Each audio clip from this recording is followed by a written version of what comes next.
राहुल एक छोटे शहर का लड़का था, जिसकी आंखों में बड़े सपने थे। बचपन से ही उसने खुद को कुछ अलग करते हुए देखा था।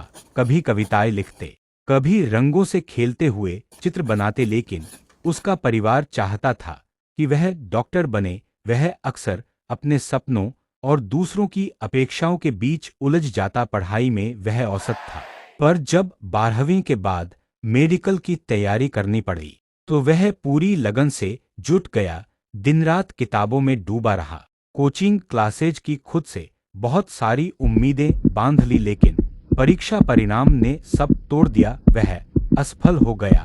एक पल में जैसे उसकी दुनिया बिखर गई। न रिश्तेदारों के ताने रुके, न माँ बाप की चुप्पी। राहुल खुद से नजरें नहीं मिला पा रहा था।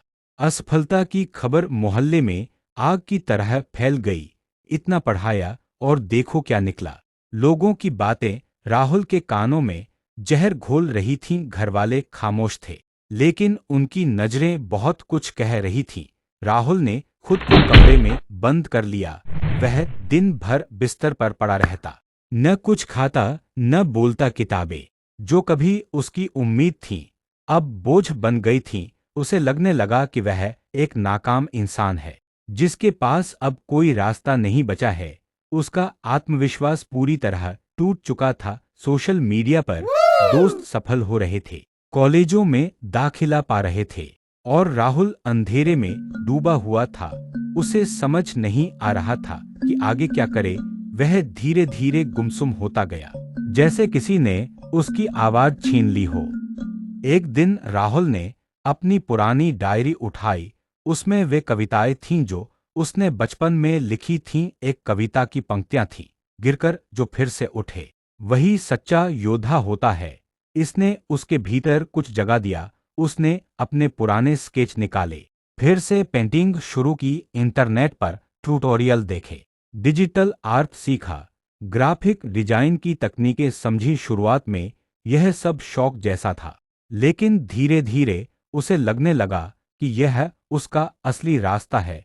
उसने छोटे छोटे आर्डर लेने शुरू किए, लोगों के लिए लोगो, बुक कवर और पोस्टर बनाए। सोशल मीडिया पर वह अपने काम को पोस्ट करता और सराहना मिलने लगी। उसे महसूस हुआ कि उसकी असफलता ने उसे वह रास्ता दिखाया जिसे वह पहले देख नहीं पा रहा था।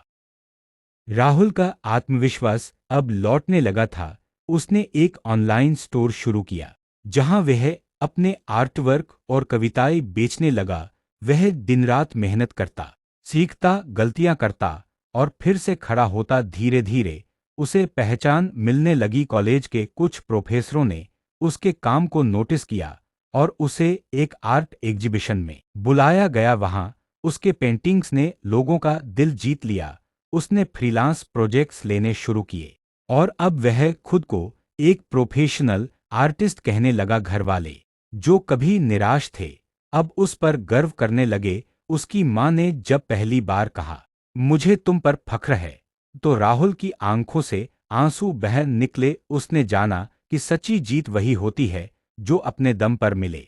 आज राहुल न सिर्फ एक सफल डिजिटल आर्टिस्ट है, बल्कि एक मोटिवेशनल वक्ता भी बन चुका है। वह उन युवाओं के लिए प्रेरणा बन गया है जो एक असफल परीक्षा के बाद खुद को खत्म मान बैठते हैं। वह हर सेमिनार में कहता है, असफलता एक अंत नहीं, एक मोड़ है। अगर हिम्मत से काम हो तो यही मोड़ मंजिल बन सकता है। उसकी कहानी अब अखबारों और वेबसाइटों पर छपती है। राहुल जान चुका है कि फेल्योर कोई स्थायी चीज नहीं, यह तो बस एक मौका है खुद को दोबारा खोजने का। आज वह मुस्कुराता है क्योंकि उसने खुद को पा लिया है। अब वह हार से नहीं डरता, क्योंकि उसे पता है जिसने गिरकर चलना सीख लिया वह कभी रुकता नहीं। असफलता कोई अंत नहीं होती, बल्कि एक नई शुरुआत का संकेत होती है। जब हम अपनी हार को स्वीकार कर आगे बढ़ने का साहस करते हैं, तब वही हार हमें हमारी असली पहचान दिलाती है।